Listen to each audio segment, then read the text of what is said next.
નસવાડીમાં Bharat Ratna doctor Baba Saheb આંબેડકરની 135મી જન્મ જયંતિની ભવ્ય ઉજવણી કરવામાં આવી। નસવાડી તણખલા ચોકડી પાસે ભારતરત્ન ડોક્ટર બાબા સાહેબ આંબેડકરની 135મી જન્મજયંતિ નિમિત્તે ઉત્સાહભેર ઉજવણી કરવામાં આવી હતી। આ પવન અવસરે દરેક સમાજના લોકો ઉપસ્થિત રહ્યા હતા અને ડો બાબા સાહેબની પ્રતિમાને પુષ્પાંજલિ અર્પણ કરી હતી। તેમના દ્વારા આપવામાં આવેલા સમાનતા અને બંધુતાના વિચારોને જીવનમાં ઉતારવાનો સંકલ્પ કર્યો હતો।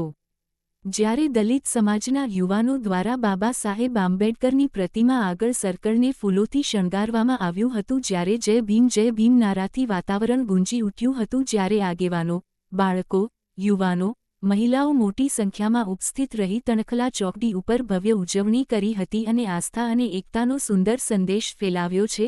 રિપોર્ટર મુકેશ પરમાર, નસવાડી। આજે બાબા સાહેબ આંબેડકર જન્મજયંતિ નિમિત્તે ઉપસ્થિત અહીંયા સૌ મહેમાનોનું સ્વાગત કરું છું। તેમજ બાબા સાહેબ આંબેડકર 14 એપ્રિલના રોજ એમની જન્મજયંતિ ઉજવવામાં આવે છે।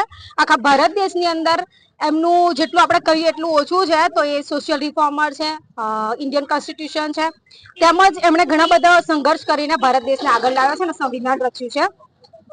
એમનું સૂત્ર આપણે આપણા જીવનની અંદર પ્રેરણારૂપ બનશે, જેવું કે સંઘર્ષ કરો, સંગઠિત બનો અને શિક્ષિત બનો।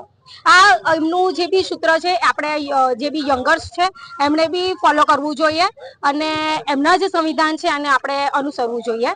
એપ્રિલ બાબા સાહેબ આંબેડકરની જન્મજયંતિ નિમિત્તે આજે એક શુભ પ્રસંગે એક એવા સુરતનો જન્મ થયો તો આ દિવસના એ સમયે બાબા સાહેબ ના હોત આજે સમાજની અંદર, આજે આ સમાજ ઓબીસી, એસસી, એસટી આજે જે સંગઠિત બનીને આજે શિક્ષિત બને છે, આજે આપણે અધિકારી બન્યા અને આજે જે બાબા સાહેબ આપણને પેન આપી એમની મોટી દેન છે આપણા માટે। એટલે બાબા સાહેબના આજના દિવસ આપણે યાદ કરવા જરૂરી છે। એટલે આજે અમે ભેગા થઈને બાબા સાહેબની જન્મજયંતિ ઉજવે દરેક સમાજને અમે એક જ વસ્તુ કે શિક્ષિત બનો, સંગઠિત બનો, સંઘર્ષ કરો। જય ભીમ, જય ભીમ, જય ભીમ, જય ભીમ।